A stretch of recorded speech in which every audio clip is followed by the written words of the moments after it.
Hello, everybody, and welcome to another Creative Heart episode. My name is Gideon. I'm also known as Gideon Slat, and I'm your creatively fit coach. This is Buddhafull October, and has this been a journey or what? If you've been along for the journey, you know that I got ill earlier in the month, but I'm happy to report things are going much better. As you can hear, I'm able to talk to you most of the time. So as you listen to this video, do excuse the few times that I do cough, but it's much better. So today I'm all excited to share with you some of the information that I wanted to share from the beginning, but I just simply was not able to. So thank you for your love, your well wishes, your birthday wishes, your kindness towards me, your patience with me, and for participating regardless of what I was dealing with. I'm so deeply grateful. Right. So, what we'll be dealing with in this episode is I'm going to be talking to you a little bit about color values and your light source. I think that's really important. And if you watch to the end, I share a secret weapon with you. Well, not really a weapon. I'm not into weapons, but it is a tool, and this tool has been really one of the key things to my success in painting my Buddha paintings. And today I've brought one of my other paintings out of my arsenal. This is hanging in my living room, and this was also a beautiful process that I've gone through, and I just love this painting. I love the combination of the horizontal with the vertical, and how the whole color story with the water reflections comes together. Don't ask me how I did it, it just happened. And this all started with a piece of collage that I really focused on, to create my Buddha. And you will see that its garment is really got beautiful sort of patterns and textures in them. And that is all tissue paper and collage that I used to create. There I go. Sorry. To create this beautiful garment that this Buddha Amitabha is wearing. And then I really enjoyed this water lily pad pond in the background. It really is just something I channeled, I think. So today I'll be looking at your values. I'll be showing you how to use different tones, shades, and values. And I'm also going to be talking about your light source so that you too can be successful in painting a beautiful Buddha painting for yourself. So, if you want to learn more about this Buddhafull October, watch this little information bit before we get into today's class. I'll see you on the table. Good afternoon, everybody. This is so exciting. I am finally feeling a little bit better, and I think I'm able to mostly try to have a conversation with you without barking your ears off. So, this is exciting, and I'm so grateful for all of you that have participated or are participating in my Buddhafull October 2023. And the month is coming to a close, and there are some important information that I wanted to share with you guys. And these are some of the principles I use in order to make a successful painting. So I've got here today just a piece of paper so that we can explore some of these ideas and principles together. And if you apply these principles, I am absolutely sure that it will improve your art, and you might just sort of learn something of how I apply this information that I feel has brought my personal Buddha paintings into another level of beauty and appreciation. Forgive me if I do still bark in between. I am having to project, so then the diaphragm wants to answer me. Okay, so the very first thing that I want to get into as I get all of my things together here is to talk a little bit about color values. Now, I don't know if everybody understands the importance of color values very well. So let's explore this idea together and see how this can maybe change your experience and perspective on color. Now, what do I mean when I talk about color values? I think first and foremost, the most important thing I want you guys to realize, and I've mentioned this many times before in my videos, if you use color straight from the tube like this, it really is just the brightest hue of the color pigment that is available for you. But the great sea of color options lies within mixing your paint with either a white or a black or a gray or a complementary color. And this is something that you really should take just a few minutes every week to explore and get to know what are the possibilities that you can mix with just two colors. I'm going to use a complementary color scheme here. So this is a turquoise or a blue-green, and this is like a red-orange, and that is completely opposite each other on the color wheel. So we're going to ignore all other colors today, and I am going to be playing with this, and I'm going to be showing you just quickly the variety of colors that you are able to mix if you allow yourself to think more in the line of color value rather than variety of color.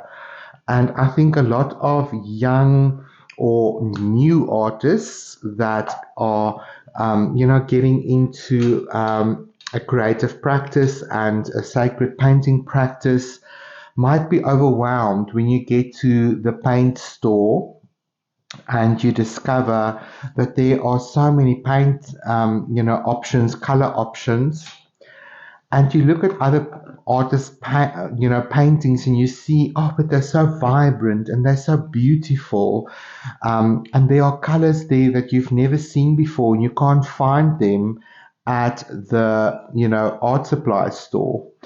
And the secret is in mixing your colors. And I think in my second Buddha painting video that I share on Patreon, you will see, that I spend a bit of time showcasing and demonstrating for you guys exactly how I can pre-mix colors in containers and play with those colors instead of going into your main color mixing box from the beginning. Okay, so what have I got here? I just have some brushes, I've got some water and my kitchen towel, just so that I can wipe off excess water. And I've got just an ordinary lamp black here. You can also get a variety of blacks, but black is black. Some of them are shiny, some of them are matte, but this particular one is what I have. And then I have my main color, which is this Lucas Cruel turquoise. And then I want you to look at a gray. This is called a light gray, and Lucas has got a darker gray as well. But you're looking for a gray that's basically on the middle spectrum of your gray scale. So that's like a value 6. And we're going to be talking about these values now. And then I've got two different whites here. The one is titanium white. Now, titanium white is the most opaque, brilliant white that you get. And then you get a mixing white or a titanium white. And I'm going to show you guys today the difference between these two. And they really make a very big difference in my painting world. Now, let me demonstrate for you guys exactly what I mean. And I'm going to start here just by painting a little bit of a block here of my main color. And you will see this is now straight from the tube, nothing added to it. So we just have a nice turquoise here. Alrighty then. But you know, that gets very boring very quickly if that is the only option you have. So I'm going to first start by adding a little bit of my gray so that I can show you guys what a difference. Sorry, I'm contaminating my gray there. What a difference it will make if you've got, you know, a bit of a gray that you can add to your turquoise. Let's get some turquoise going here with the gray. So if you mix gray to your color, what you are doing is you are mixing a tone. So it's a different tone of your color. And I'm going to be painting it underneath here. Let's add a little bit more gray. I should have just mixed my gray a little bit better. Here we go.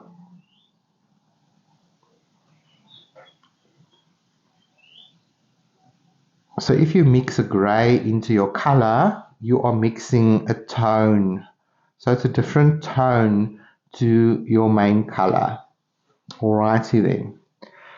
Now, this is another secret of mine. If you don't want to rinse your brush, you don't want to add water to it, but you've got too much paint on your brush, just wipe it off on a kitchen towel or a rag, because you are still working with the same color. You maybe just want to remove some paint or you want to mix a new shade. So use your kitchen towel because you've already got some color on there, so that can also enrich your paintings. All right. Now I'm going to mix a lighter color and I'm going to first show you my zinc white. So let me take some of my zinc white here. And what I love about a zinc white is it can brighten up your color without making your color too pastel. So your zinc white is really powerful in brightening up your color and also giving you a little bit of blendability. So if you add your zinc white here next to your main color, you'll see it's brighter and lighter, but it's not pastel yet. I absolutely love using my zinc white or my mixing white as well to play with my lighter areas and to blend some of my zones, because zinc white is completely translucent, so it's not as opaque as your titanium white. Now let's go to the titanium white and you'll immediately see the difference when I mix my main color in there. And you will see that it gives you that opacity and it's much lighter. Now you can imagine the variety of value shades that you can mix with intention by using just these two different whites already. And you will see as it dries that this will, make a difference. Right.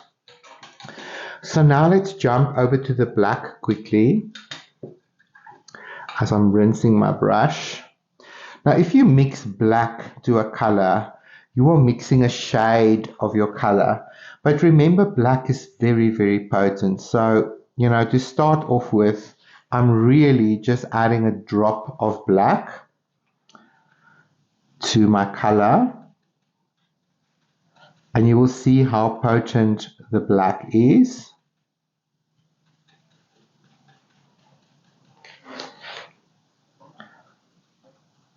And there's the same color, but using black to create a shade version of my color.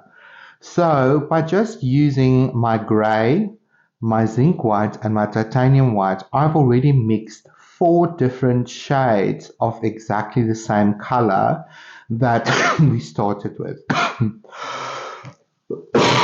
Please forgive my barking. Okay, so now I want to talk to you quickly before we talk a little bit more theory. I'm going to now just use a drawing ink here. It doesn't matter, I just didn't have my heavy body orange with me, but in principle it remains exactly the same. If you use your complementary color on the color wheel to create yet another shade, so I've added a drop of my orange ink over there, and I'm just going to add a drop to my main color, and I'm going to also add it here next to this black. Now look at the different shade we've mixed there, and the reason why it looks more neutral is because when you mix complementary colors together, you get a little bit more of a neutral. Let me go ahead and mix a little bit more, and it should start to begin to look a little bit more like a brown or a muted natural tone of our bright hue here where we started.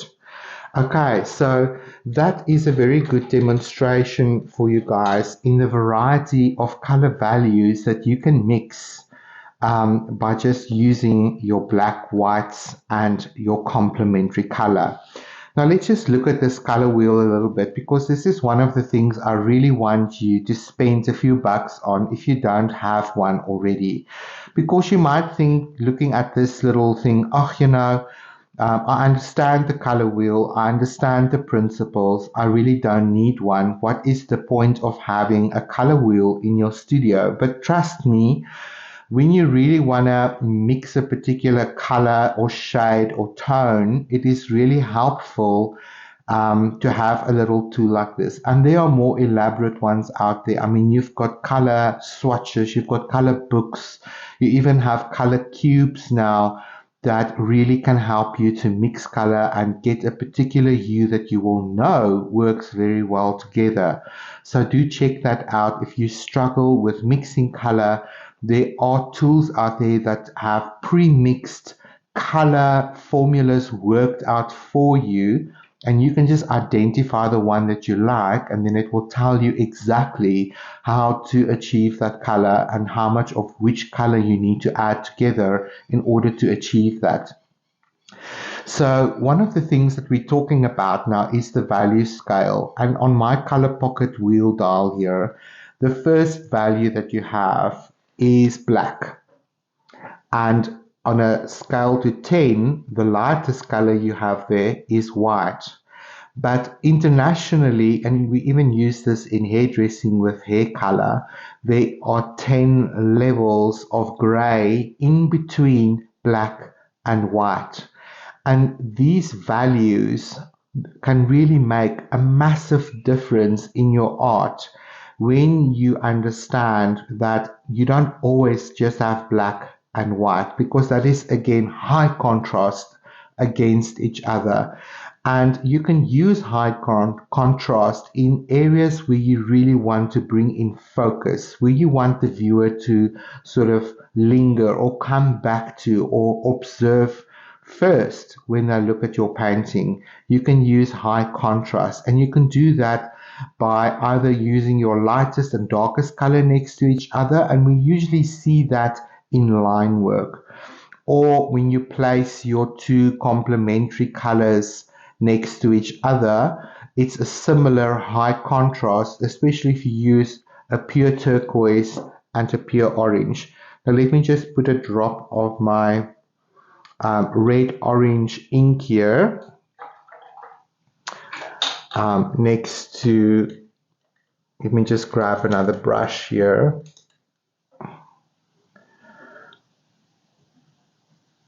next to that pure turquoise, and you can see how vibrant that looks now that they are next to each other.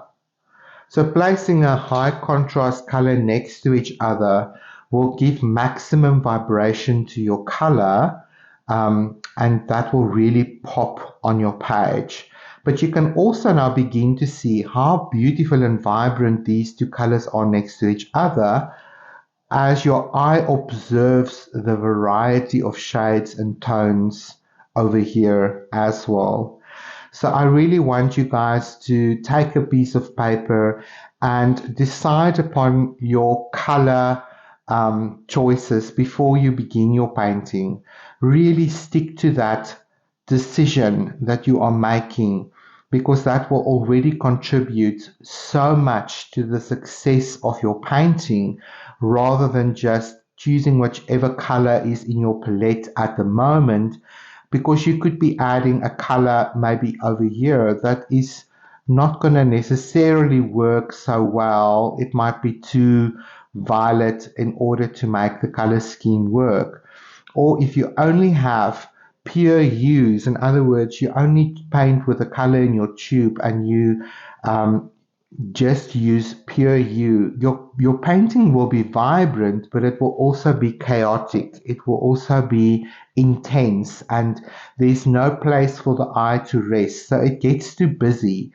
So it needs a variety of color. So I always say, look at nature, because nature will always show you what variety is possible. And I think people get overwhelmed with the idea of, they sort of know that they should mix, a variety of colors, but instead of grabbing white or black or gray in order to provide that variety, they grab a different color and introduce a brand new hue, which will now compete with your main focus and can distract you from what it is that you are wanting to create on your canvas. I really hope that this is valuable. Okay. Now, the next thing that I find is very important is to determine your light source. So as you begin to paint, I really want you to think of, where is your light source? Where is the light coming from? Now, for the sake of this video and for demonstration purposes, I'm going to say, because my windows are on my left here, I'm going to say that my light source is coming from the left, and my subject is in the middle. So let's draw a face here, and the shadow will be on the opposite side. Now, I've demonstrated this before. I normally use my paintbrush when I look at a canvas, but let's say, for example, this is your Buddha face that you're going to be painting. You're determining your light sources on the left. So as I use my paintbrush and I go over my subject that I'm painting, I realize that this is the area where the light is hitting my subject. So if there is, for example, a nose here and a mouth and an ear, this is very abstract, okay? It doesn't matter how many sort of objects or shades you add to this. You can now determine, as you move your tool over, that these are the areas that will have the light hitting it first. So maybe over there, and then the shadows will be from the other side. So the shadows will be on this side of whatever object is on your painting.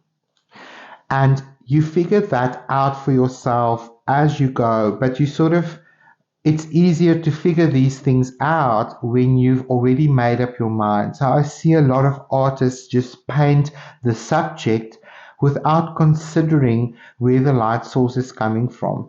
And now when you are using your values you're using a lighter tint, for example, it would make sense that you would use your lighter tint on the areas where the light would be hitting the face, and you would be using a shade color or a contrasting neutral color on the cooler side of the face, to help you begin to give volume to the object that you are painting, and you are always repeating the lighter versions of your color on the left because that's where the light is coming from, and you always use the darker or cooler shades on the right hand side as an example for today, where the shadows would be.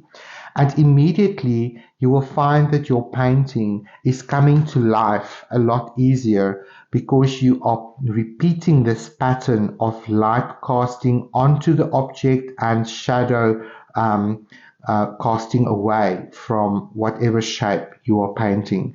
So it really, really is very helpful to determine exactly where your light source is and where your cast shadows will be from the very beginning. Okay, so I think that is one of the powerful things. Now, this is where I will use personally. Let's use our paintbrush again just to demonstrate this a little bit more. I might use my sort of main color to paint my face. And then I will use my lighter tint that I mix with white on the light side of my face. Let me rinse that. And I might use, let's say for example, we have a table here. I will use a cast shadow, but I might use my complementary color to create an interesting warm shadow that's a little bit more neutral on this side.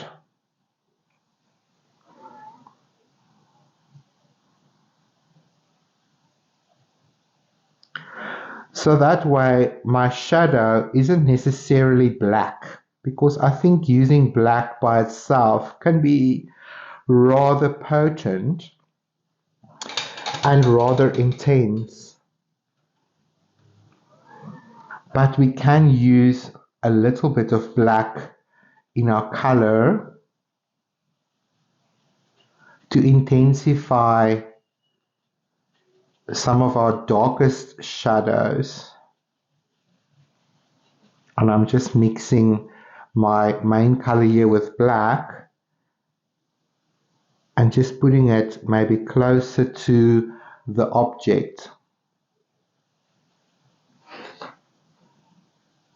like right underneath the object, or where we will have big contrast, as an example.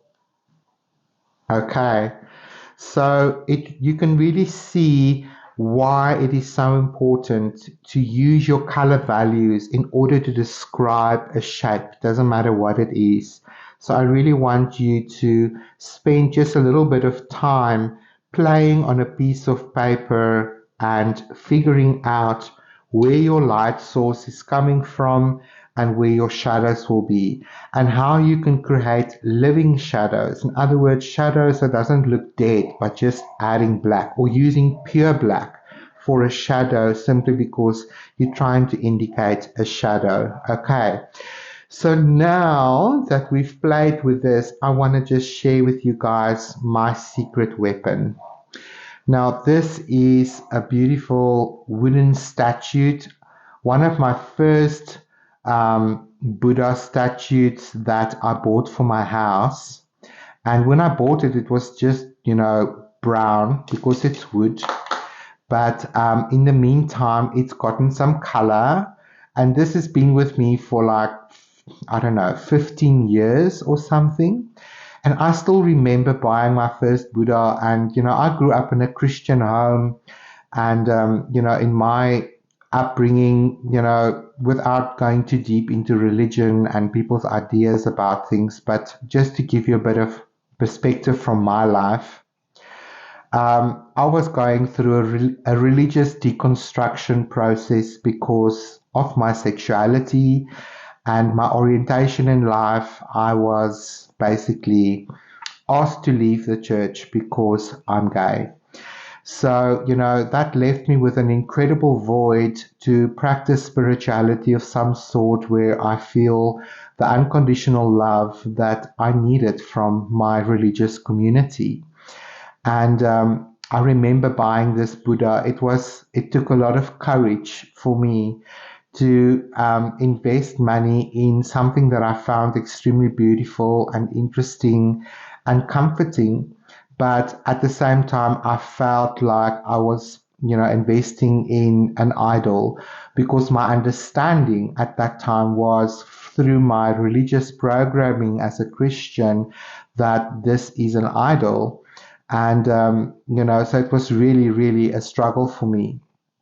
But, as time goes by and as I deconstructed my faith and reconstructed my faith, I came to a new understanding, of course. And today I understand that, it's not, I'm not worshipping the idol.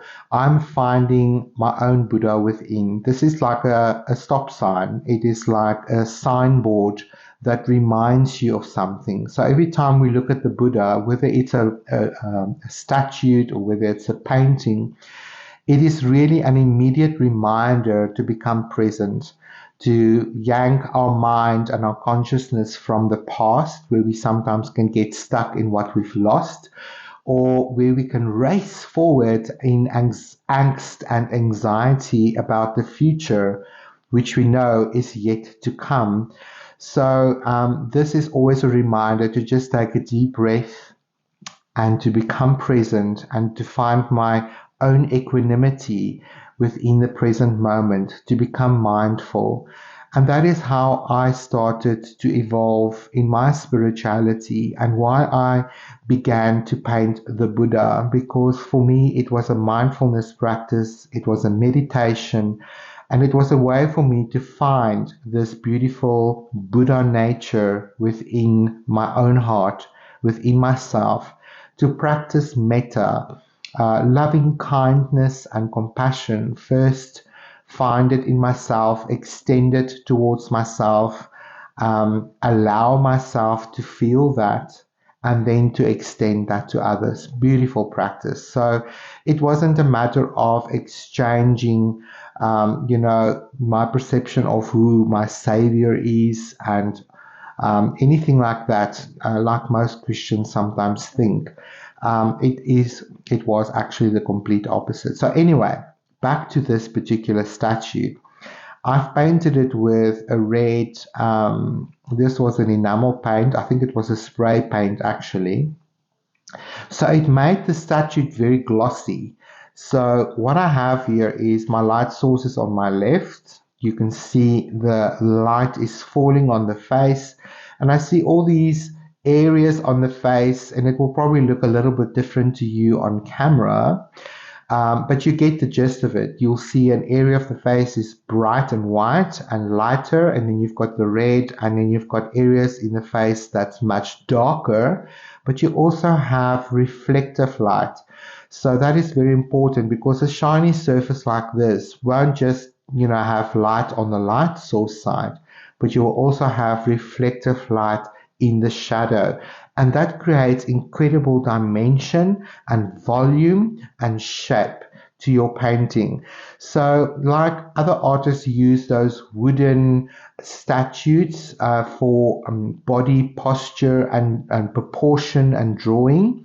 So it's a little wooden statue that you can set up in a different kind of body posture and then draw that. I think I pretty much use this Buddha statue in the same way. It gave me something in real life to look at and to observe where the light would cast it and fall on it and where the shadows would be, and that would help me to indicate my facial shape a little bit more successful. So this is my secret weapon. And then for that matter, I can set up a light source in a different angle for every painting that I want. If I want it to be backlit, if I want it to be lit from underneath, if I want it to be lit from above, I can really set up a little space with a light source and create very dramatic light and shadow effects on the stool. So maybe if you are interested to really get into a Buddha painting and you want to create beautiful Buddha paintings, it would be worth it to invest in a little tool like this. And you can go to almost any store these days and find a Buddha head that is not too expensive. And if it's matte or whatever, you can always spray a gloss something over it if you really want to, because you're going to use it as reference material. And that way it helps you to always do something original, but you have a reference material that you can use in order to sort of guide your eye with as you work on your canvas. A reference of light and shadow is always helpful, especially if you start to get lost in a world, in a sea of beautiful color and collage. So that is my secret weapon that I wanted to share with you guys. And I think the most important principle that I wanted to share with you guys today.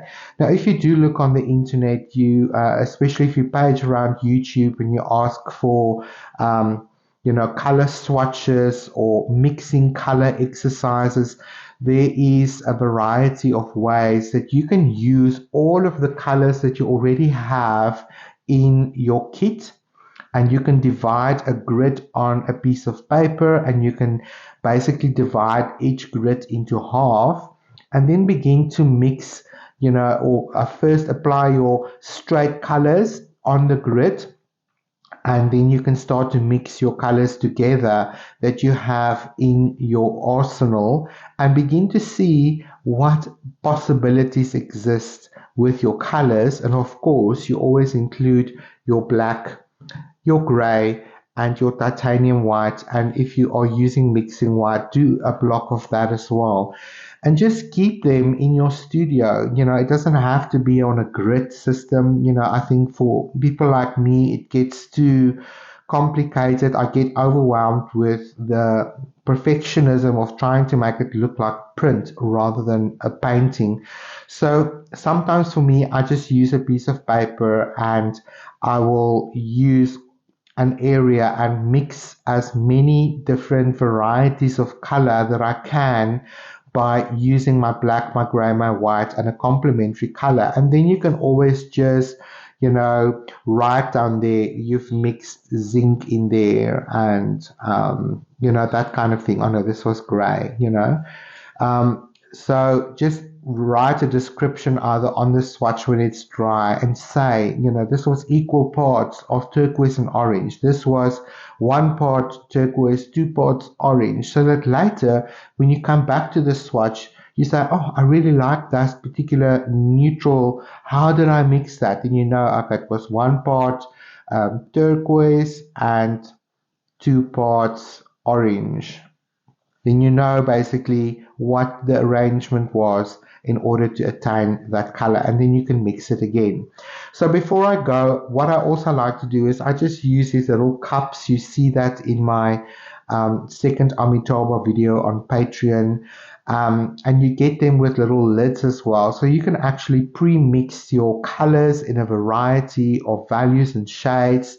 And I think for a successful painting, you need at least 3 values. You need your darkest dark, which is maybe not completely black, maybe here at value 2 or 3 for your darkest darks. Then you need a value 6 or 5 for a medium kind of shade. And then you need a value 9 and 10 for your lightest shades. And if you work in those 3 kind of value scales, then you have enough contrast to provide the lightest light for your light source. I should turn it like this: light source, shadow, and then your medium tones for what you create in the middle of whatever you are painting, whether it's a Buddha, a flower, it doesn't really matter. And if you begin to practice these value principles and mixing principles, and just be mindful of your light source and where your shadows will be, you will already create far better art than you have created in your life. And then if you add your design principles and those kind of things, it really begins to give you the tools that most successful artists use every day in their art.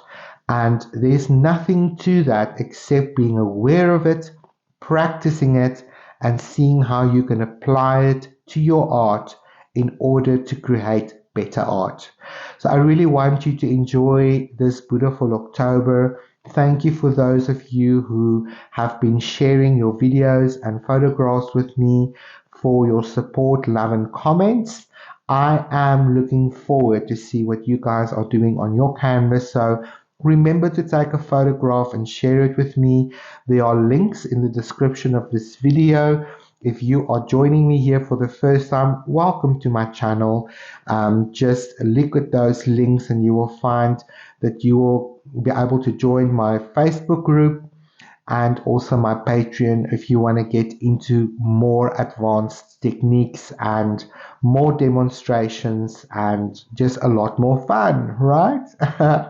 So thank you guys. I am so grateful. I will continue to share with you guys as I continue to heal, and I will see you guys again next week for another episode of The Creative Heart.